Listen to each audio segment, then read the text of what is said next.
Hi guys and welcome back to the Mighty Blues. My name is of course Cameron and welcome back today to another live stream. It is the game preview. Everton taking on West Ham United tomorrow at Goodison Park. Sean Dyche's side goes up against David Moyes' Hammers team, who are in decent form at the moment and have had a relatively good season. And it's actually quite surprising that I've been reading headlines in newspapers and on the internet over the last few weeks suggesting that David Moyes might be in a little bit of trouble with West Ham United and amongst West Ham United fans, because when you look at where they are currently, they sit 8th in the Premier League table, 11 wins, 6 draws, 9 defeats, 39 points. They're in absolutely no danger of being relegated, and they sit just 5 points behind Manchester United, who sit in 6th position. So there's every chance they could finish in those top 6 or 7 positions and once again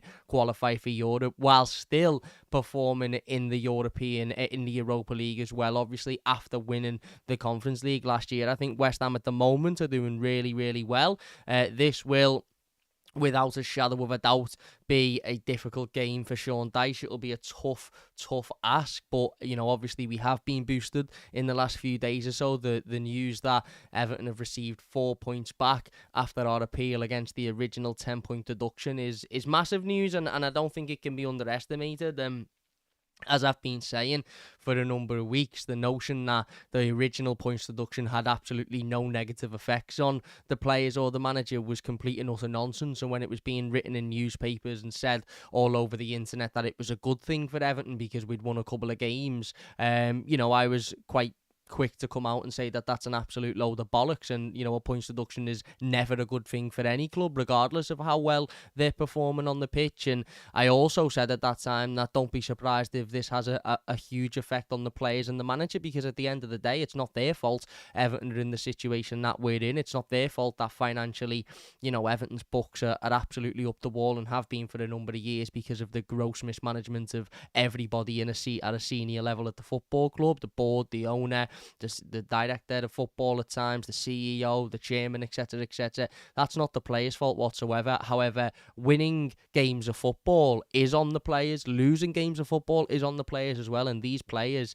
have won an extra 2 games of football than what the Premier League table shows, and that isn't fair. And when I said a couple of months ago that this would have a negative effect on the players and the manager, I was told, no, it won't. They're professional. They're this, they're that, they're the other. They know what they've got to do. And no matter how many times Sean Dyche come out and said we're not focused on it, we're focusing on playing football X, Y, and Z, you just knew deep down that they're human beings. And I think sometimes we get footballers a little bit wrong at times. Yes, they're, most of whom are on an unbelievable amount of money, and an amount of money that people like me and you probably will never see in our lifetimes. And yes, they get all of that for kicking a ball around for a couple of hours a week. I understand it completely. I understand that they are far removed from the reality that the majority of us live on a day-to-day basis. But what they are is human beings, and that is absolutely, non-debatable.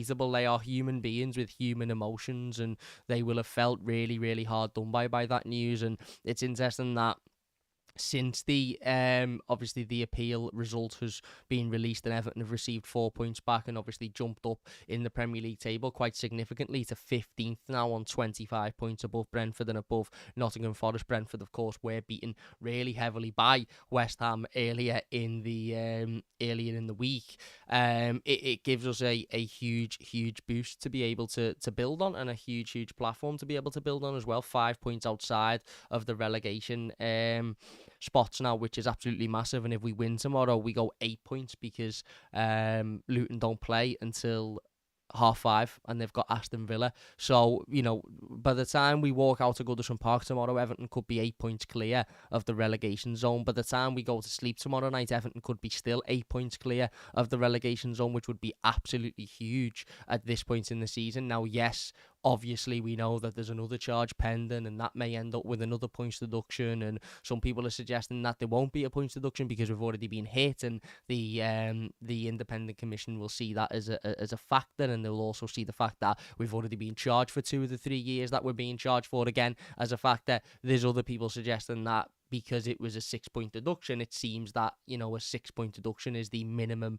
penalty for breaching FFP, regardless of how, by how much you've breached or what the situation is. So we don't know. The point is, we don't know. We don't know if Everton are going to receive another points deduction. We don't know if Everton are going to be, given a 6-point deduction, a 2-point deduction, or whether Everton are going to be told, listen, you've already had a points deduction, so you can have this punishment instead. Nobody knows, but what we do know is being 8 points clear of the relegation zone in March is quite a significant feat. And yes, Luton have got a game in hand. I believe Luton have got 1 game in hand on us after both games are played tomorrow. So 8 points clear with a game in hand.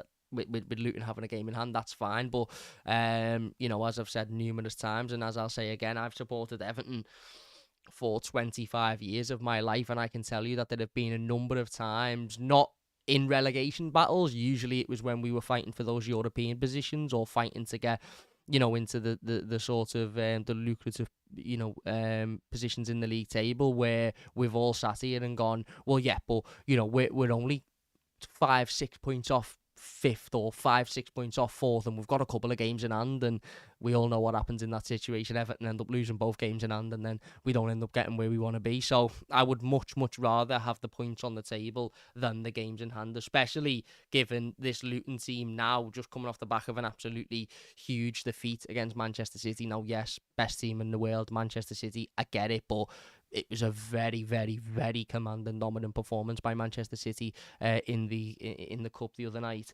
I think this Luton team will be feeling the pressure, because all of a sudden they've gone from being a side that are sort of looking, thinking, do you know what, we could get out of this. We could really, really get out of this. Everton have had a points deduction. They're struggling a little bit. We're picking up points here and there. To now, all of a sudden, before they even kick a ball tomorrow, they could be 8 points out of it, because obviously Everton have received points back. So ultimately, we can't worry or focus or discuss the things that we don't know, and we obviously don't know what the punishment will be, if any, for the second breach, and I'm sure we probably won't find that out for a significant amount of time either. We certainly 100% won't find that out before tomorrow's game against West Ham. So what we have to do is go out there tomorrow on the auspices and with the mindset that a win tomorrow would be absolutely huge. It would be absolutely huge.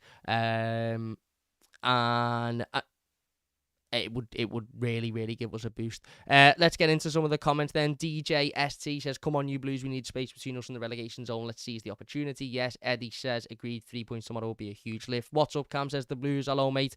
How do? He also says, Luton won't have pressure. I think they're too small a club. They'd just be happy being in the Premier League. I don't necessarily mean pressure as in they'll feel pressure to need to stay up, or they'll feel a pressure that they've got to come out and do something different because they because they're 8 points away. If we do win tomorrow, of course, that's a big if. We'll talk about West Ham in a moment. What I mean is that I think their bubble will be a little bit burst. I think their sort of wave they were riding of positive results and positivity, and I think that was almost largely attached to the fact that Everton was so close to them, and Everton had that points deduction, and that means that Luton had got an opportunity to come out of it. Given that we've got 4 points back now, and if we do get another 3 tomorrow, that'd take us 8 clear of them.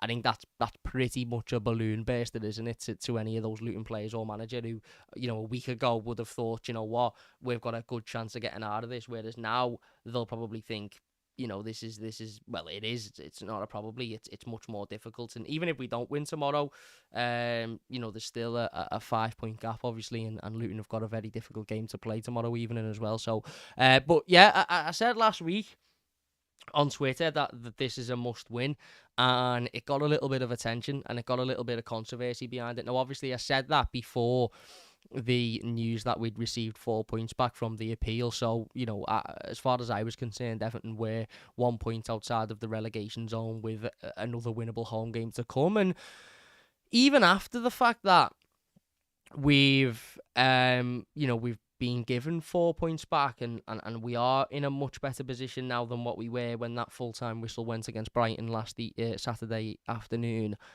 I still think tomorrow is an absolutely huge opportunity, and I still think it is a game that Everton should be absolutely looking to win. And in order for us to do that, I think it requires a bit of bravery from the manager and the players. I think it requires a bit more quality from the players than what we've seen because, yes, I think we're all in agreement that this playing squad isn't the best in the world and it definitely isn't blessed with, a ridiculous amount of quality, but it's better than what it is producing at the moment, and we know that because we've seen them put 2, 3, 4 wins together on the spin, and it's much, much better than what we're seeing now.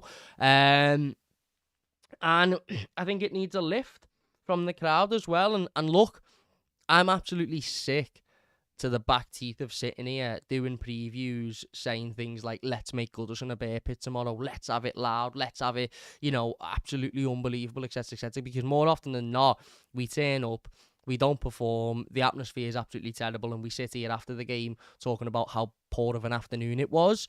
So I'm not going to sit here and try and rile people up or try and, create this let's make it a bear pit sort of story, but what I do think would be huge tomorrow is if the atmosphere is, sort of at those levels where we can walk away and go, do you know what, it was booming tonight. And that is an exchange that goes two ways.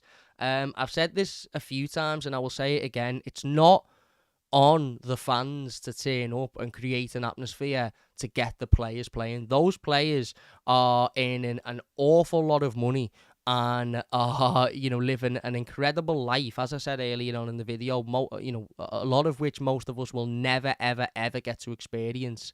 They shouldn't need a crowd to turn up and create an atmosphere in order for them to put a performance in and have a go. Now, as I said, it's the old chicken and the egg, isn't it? What comes first, the chicken or the egg? What comes first, the atmosphere or the performance? Well, we as fans would say, well, if they turn up in the opening 10 minutes and put a performance in and throw a few tackles in and have a go and show a bit of bravery and show a bit of excitement, then we will appreciate that and we will build an atmosphere based on that. The players might think, well, we need that little bit of a boost in order to put that performance in. We need the atmosphere to be up.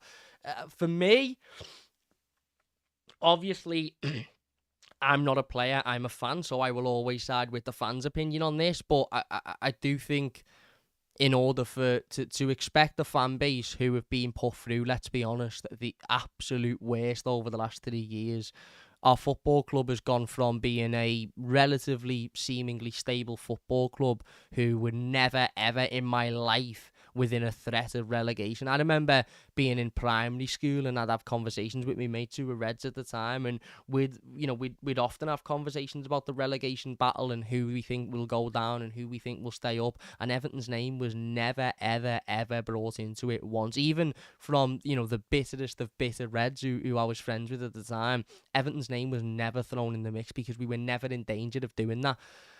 We, in the last 3 years, as a fan base, have been put through absolute horror. Let's be honest, absolute horror. And I don't think any of those players can expect Evertonians to turn up and just automatically be willing to scream and shout and without anything actually being shown on the pitch. And the Blues says in the comments, we should support as long as they're trying their best. That's about it for me. And I think Goodison generally does that. I think if there's a general feeling that the players are giving everything and working hard, regardless of whether we're winning 3 or 4-0, regardless of whether we've been excellent in the game, if there's a feeling that those players are putting themselves about and having a go and working hard and throwing challenges in, Goodison will be lively.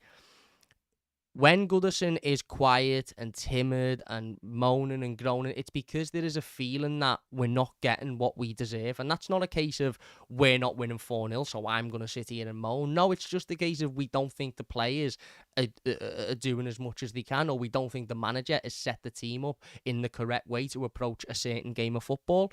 We can't really afford to get that wrong too many times more this season. We've got it wrong already countless amounts of times at Goodison Park. Our record at Goodison Park this season is absolutely horrific.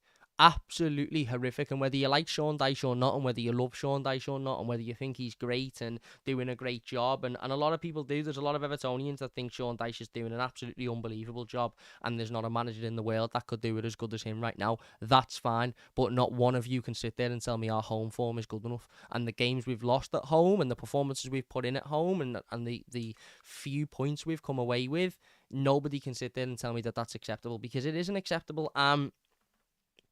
whilst West Ham are a good side and will be very, very difficult to beat tomorrow, undoubtedly.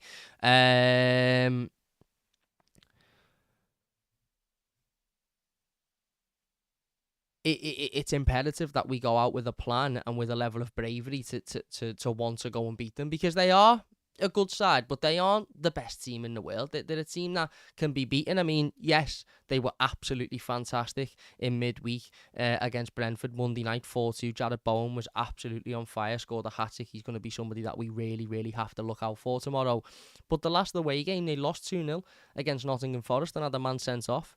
Before that, they lost 6-0 against Arsenal at home. Prior to that, 3-0 at Old Trafford away from home. Prior to that, a 1-1 draw with Bournemouth at home, a 2-2 draw with Sheffield United at home. They lost to Bristol in the FA Cup third round replay after drawing with them in the initial game. A draw with Brighton. They did beat West Ham. They did beat Arsenal away from home in December. But since the turn of the year, they've had a draw with Brighton. They've lost to Bristol in the FA Cup. They've drew with Sheffield United. They've drew with Bournemouth. They've lost to Manchester United. They've lost to Arsenal. They've lost to Forest. And they've beaten Brentford. That was their first win since the turn of the new year on Monday night. And yes, you could say, well, what a great time to get your win just before you play Everton. But it's not a case of, oh, well, they've won a game now, so all of a sudden they're the best team in the world. They're a decent side. They're a decent side. West Ham, of course, they are. They showed that on Monday night. They were absolutely fabulous on Monday night. But they allowed Brentford at times to get back into the game. And if Brentford had a little bit more quality about them and maybe a little bit more confidence, maybe that would have been a much more difficult game. The game was effectively over in the opening 6 minutes when Brentford conceded 2 early goals. Now, if Everton concede 2 early goals tomorrow in the opening 6 minutes, I think a lot of us will be very, very surprised, because say what you like about Sean Dyche and Everton this season, and we all know the lack of goals and the lack of quality up front is the issue. Defensively, we've been absolutely unbelievable. So it's quite unlikely. I'm not going to say it's impossible, but it's unlikely that Everton will do what Brentford did on Monday night in that opening sort of 10-15 minutes. So we have to look at ourselves and think we've got a big, big opportunity tomorrow, not only to win our first game since December, which is a massive burden, and that the longer that run goes on and the longer that amount of time goes on, the worse it becomes for the players, for the manager. I use this analysis all the time when talking about things like this. I always use the striker analysis. If a striker has gone 5 games without a goal and he presents himself with an opportunity in the 6th game and he misses it, when he gets an opportunity in the 7th game, that is going to be much, much more difficult to score. Even if the opportunity itself is easier, it's much more difficult to score because there's much more pressure on you. If you miss the chance in the 7th game, the 8th game, the pressure doubles again, and therefore it becomes much more difficult to score. My point is, the longer these things go on, the harder they become to get over. Dominic Calvert-Lewin is feeling it right at this current moment. It's a little bit like that with our form. The longer we go without a win, the more pressure there is, the more anxiety there is, the more worry there is. And even after having 4 points back and us being able to sort of, breathe a little bit, it still only feels like we've got a really, really tight belt around our body, and we've sort of undone it and moved it back one little hole. I can't remember what the holes are called. Somebody who likes belts will let me know in the comments. But we've moved it back slightly, so we're still quite restrained, but we're in a bit of a better position than we were prior. And a win tomorrow, I think, would release that belt 4 or 5 holes and would give us a bit more breathing space. And I think we could all sit here Saturday evening and think, do you know what?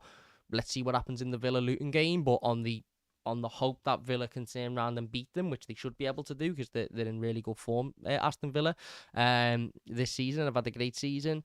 Then that gap becomes much, much bigger, and all of a sudden you start to see, the gaps emerge. And yes, Everton could be hit with another 6-point deduction and we might be right back down there. But Everton could be hit with a 50-point deduction, let's be honest. We know the Premier League have got it in for us. And I know people will say, oh, it's not. All the documents show that it's not like that. It is like that. It absolutely is like that. Again, human nature. Think about human nature. If a group of supporters, thousands and hundreds of thousands of supporters had turned round to you, one of you or me, and decided that they didn't like them because of something their company had done, you probably wouldn't be too receptive of it, would you? You're not sitting there telling me that Richard Masters is completely, absolutely neutral with Everton Football Club. He won't be, of course he won't be. We all know he won't be. So I'm not too worried about the second charge. I'm not too worried about the second point deduction. What I'm worried about is getting enough wins so that if we do get a points deduction again, or if we do get another punishment, it's not as big of an issue. If Everton go now and beat West Ham, let's say Everton turn up tomorrow, beat West Ham, boss, 8 points clear, Luton lose, let's say. We then got Man United away. Let's say we get a point there at Old Trafford. We've done it before over the years, not impossible. That's obviously 4 points. We then obviously have the Merseyside derby, which is being postponed. We've then got Bournemouth away. Difficult, might get a point there, 5 points. We then got Newcastle away. Very, very difficult.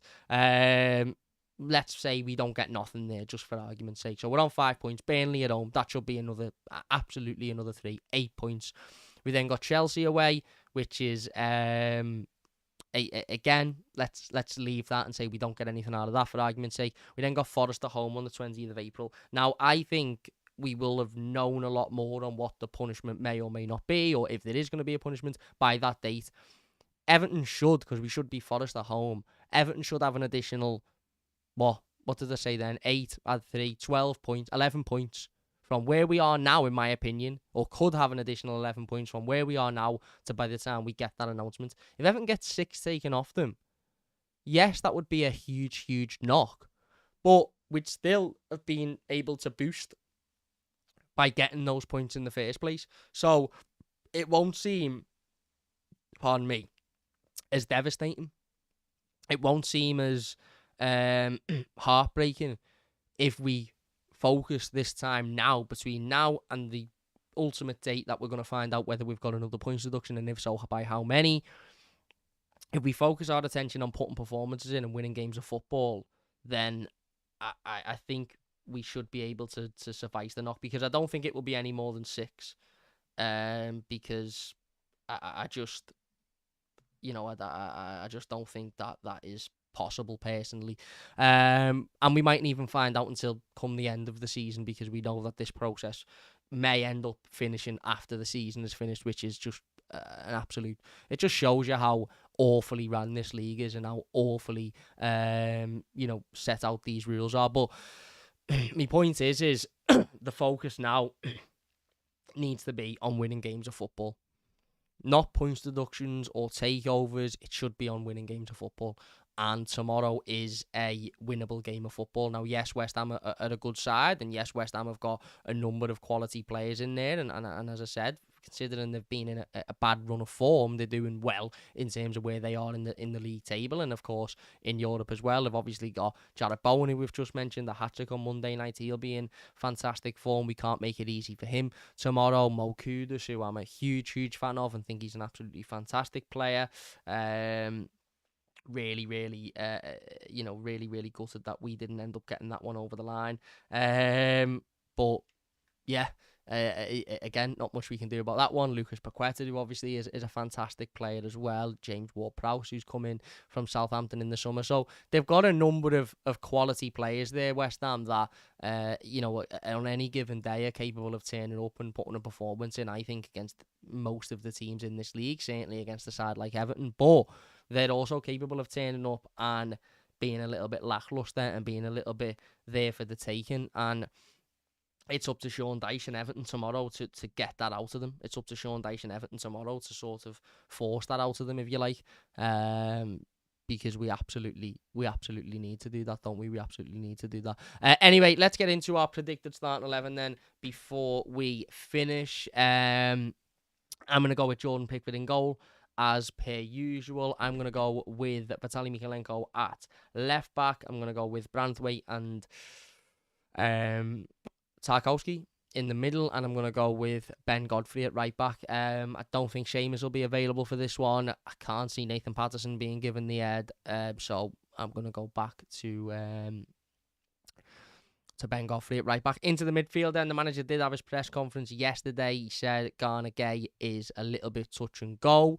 I think he also said Onana is a little bit touch and go as well because of a couple of injuries. He said both will be assessed before the game, which to me states that, there's still a chance they could be fit, but he just doesn't want to say in case, that isn't the case. I'm going to go on the auspices that they are fit, or certainly Onana is. I'm not too sure about Garner-Gate. I'm going to go Onana, James Garner, and Doucouré. For me, and I know some people won't like this, and I know some people won't agree with this, but it's how I feel, so I'm going to say it. For me, I think the manager's decision to keep Amadou Onana out over the last couple of weeks, if it is because he wants to keep him rested and he wants to sort of manage the injury, then fine. I'm not too disappointed about that. I understand it completely. If it was a tactical decision, that is baffling for me. Absolutely baffling. And I don't care what anybody says, and I will argue with any Evertonian until I'm blue in the face, pardon the pun, that Amadou Onana is by far our best midfield player and should be in that Everton team every single second of every single game if he's fit enough to be in there. It's simple for me. So I'm going to go Onana, James Garner, and Doucouré. And then a front three, I'm going to go with what I think he will go with: McNeil, Harrison, and Dom. I can't see the team being drastically different to what it typically is. I know it hasn't been performing. I guess some people want Beto to start. And to be fair, when Beto come on against...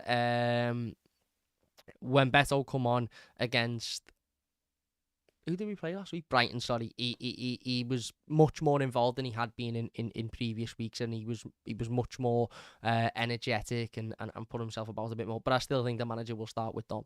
The Blues says it's clearly because of injury, given he's not he's not injured, has he? Because he played since he come back from injury. He's played and then he's been back on the bench, so I'm not quite sure he is currently injured.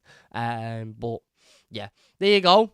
We're going to leave it there. Let us know your thoughts in the comments. Difficult game, tough game, of course it is, but one that Everton can win and one that, put it this way, win tomorrow, and that's a huge, huge weight off of our shoulder. Huge weight off of our shoulder. We can then watch Luton, against Aston Villa, and if Luton win, then there's not much more we could have done. We've won our game. If Luton lose, then, as I said, an 8-point gap is absolutely huge at this point in the season. And people keep telling me about how we're not going to go down and we've got loads of games to play and this, that and the other, and tomorrow's not a must win, we've got loads and loads to play. I was told 2 years ago, a year ago, with 4 or 5 games to go, that games weren't must wins because we'd be alright. And yes, ultimately we were alright, but we had to win the last game of the season last year to be okay. So yeah, there you go. Let's see what happens. Hopefully we can come away with a big win, and hopefully we'll all be sat here tomorrow evening on the instant match reaction with smiles on our faces. So there you go. We're going to leave it there. If you have enjoyed it, please hit the like button. It does only take a second. If you're new to the channel, don't forget to subscribe. As I said, we'll be back tomorrow with the instant match reaction and the player rating, so look out for them. Big thank you all for watching. Leave a like if you've enjoyed it, subscribe if you're new, and we'll see you after.